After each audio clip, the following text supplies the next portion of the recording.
Alright guys, welcome back to another video, and today we have got this week's TWAB, which I am very late to, as per usual. Nothing changes. Anyway, we're just going to jump straight into it. This week in Destiny, we are delving into a bunker to unearth a long-forgotten warmind facility. In other words, our latest exotic mission is live, and we really hope you're enjoying your time using the very cool new axe to keep the conductor's forces at bay. Side note, I've heard people aren't really too happy with the mission. Apparently, it doesn't even feel like an exotic mission. It just feels like a normal mission, but that's separate. I haven't even done the mission, to be honest with you.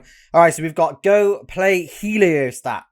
No power reset in Renegades. Update 9.1.5.1 reminder. Arms Week is live. Trials of Osiris tomorrow. Bungie Foundation at TwitchCon. And new Heliostat Bungie rewards. So, let's start with the Heliostat is live. How are you enjoying our latest exotic mission? Haven't even played it. Did you have a good time with your new Scion buddies that Keitel sent to assist you? Haven't even played it. And how about Wolf's Bane, our first ever exotic axe?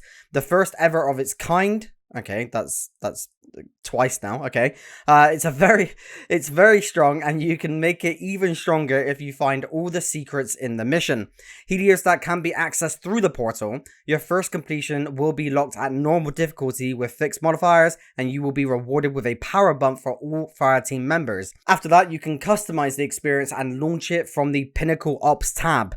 During this week, all of Wolfsbane's intrinsics are available alongside one of his exotic catalysts. Starting next week, the remaining catalysts will be available for everyone to discover. Look carefully and you'll find all the secrets available. Destiny 2 Renegades power reset update. Actually, you know what? Before we move on to that, I just want to say, like, I just don't have the urge to jump into this exotic mission, man. And when I saw that the moment the patch came out, or even just the update came out to launch this mission, so many issues just came on the back of that. I think consoles were having problems launching into the vault. I think there was a server issue at one point. Like, I don't know, man. Like, I saw everything that went live, and I also just saw a bunch of, like, not great stuff in the back of it, which is so rough to see. Because I want to come back into this game. I really do, but just the thought of even clicking play on it right now just doesn't feel good. Reading about it, talking about it, and seeing about it feels better right now than actually playing the game. But moving on, Destiny 2 Renegades power reset updates. We already spoke about this, but just in case, I'll go through it with you guys again.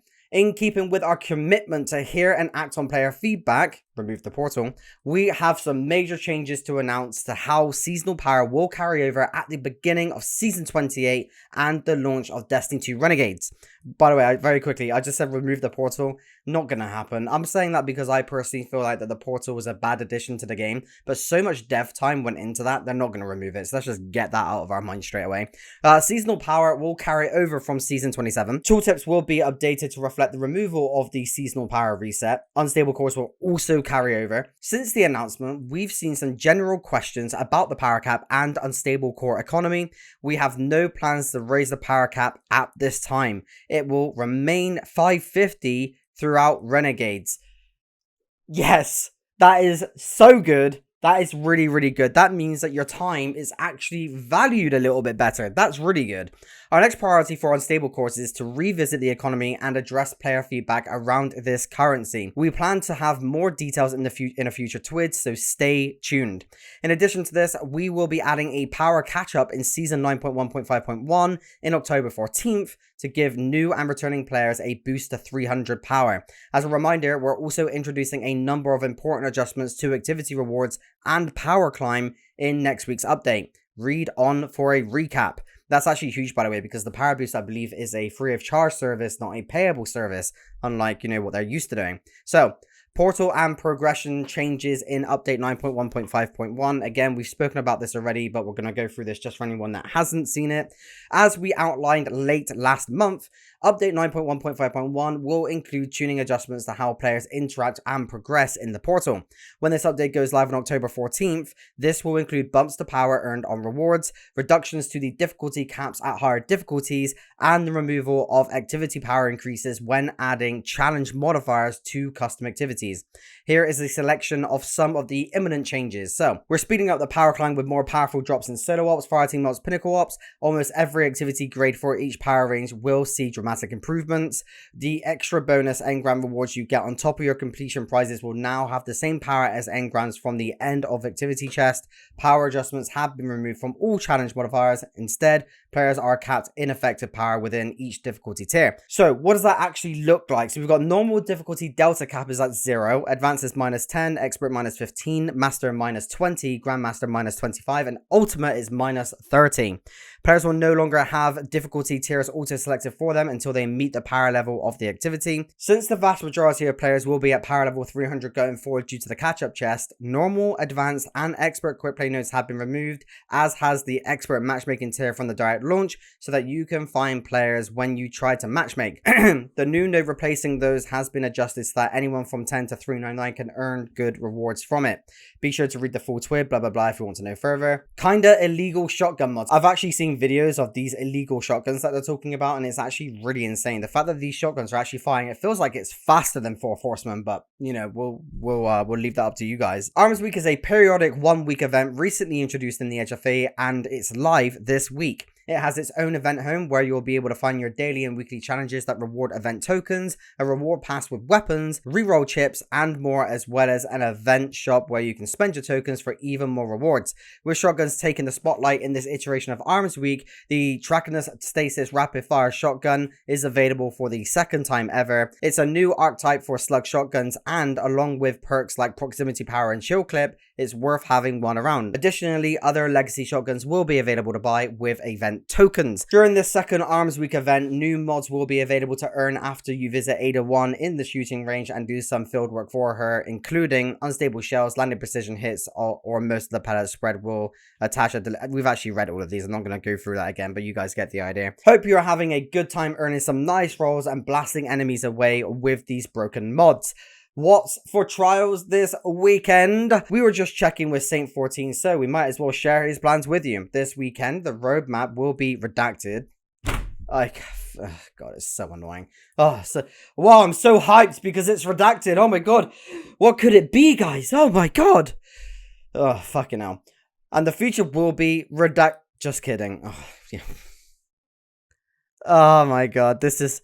right, okay, fine. You know what? I'll keep that in the video. You just rage baited me. I just got rage baited by the fucking twab. You can expect to land in Javelin 4 for your combat this weekend with the Auric Disabler as your reward. Wow, if they would have just allowed me to just read on just a little... I mean, I wouldn't say if they allowed me. If I would have just allowed myself to read on a little bit more, I wouldn't have got rage baited. Anyway, for those not in the know, Auric Disabler is a strand precision frame auto rifle that has some great perk combinations. We're quite fond of the slice sword logic for PvP, while we heard great things about Firefly and Tear for PvE. Bungie Foundation gearing up for TwitchCon. I will not be at TwitchCon, by the way, if anyone's wondering, obviously. It's that time of year, Guardians. The Bungie Foundation is hitting the road to sunny San Diego for TwitchCon October 17th to 19th, and we're bringing something special for those attending. Brilliant. So people like me that live halfway across the world obviously miss out. Love that. That kind of reminds me of the shiny Miraidon and Koraidon for Pokemon right now. Don't even get me started. Track down the Bungie Foundation team at the convention and make an in-person donation to earn the exclusive Big Heart emblem available only at TwitchCon. This is your one and only chance to grab this limited emblem, so be sure to find us and say hi whilst you're there. It's a good thing the emblem looks absolutely awful, to be honest. I mean, it's for a good cause, obviously. Like, if I was there, I would get this just to support the cause. The emblem looks horrid. Anyway, moving on.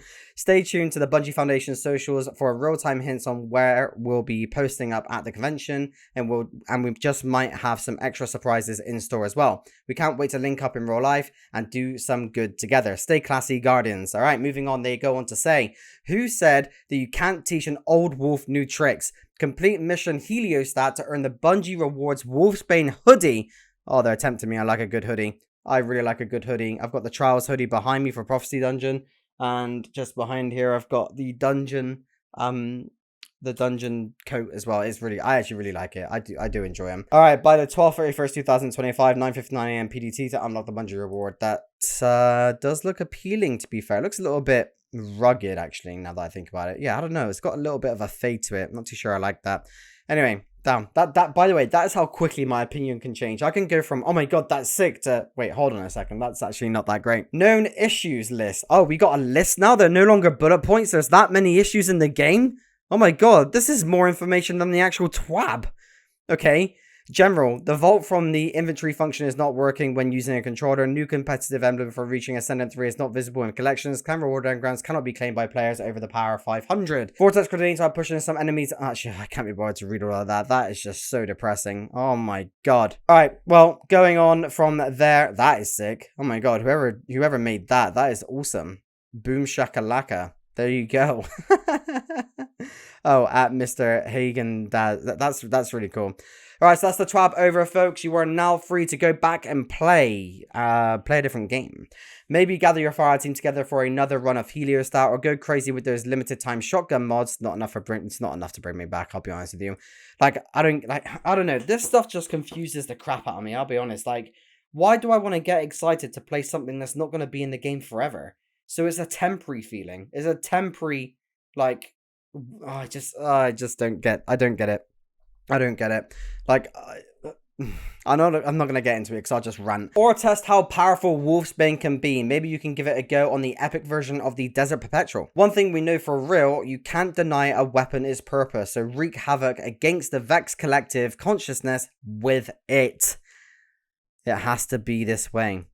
And this is probably a link to a cat. Oh my god.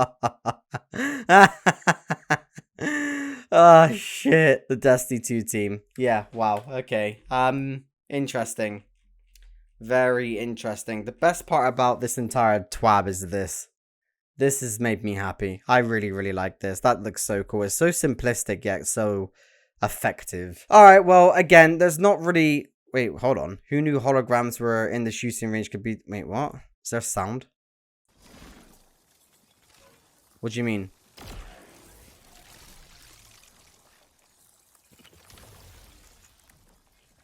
Whoa. Right, that's another bug. I don't usually watch Movie of the Week, but that was pretty cool. That was yeah, well, poor Ogre, that's for sure. Poor Bungie. Very clearly, it's just another thing to add to the known issues list. Am I right? It just seems to be getting larger rather than smaller, and not in a good way. Alright guys, let me know what your thoughts there are in the comment section below on this week's TWAB. Is the axe enough for you to play the game? Is the new event for Arms Week and having crazy shotguns enough for you to get into the game? It's a temporary happiness as far as I'm concerned, but at the end of the day, it's just not enough for me to jump back into the game right now. And it's, you know, it's crazy for a player like me to be saying that, because I've been playing the game for 11 years now, and it honestly just hurts.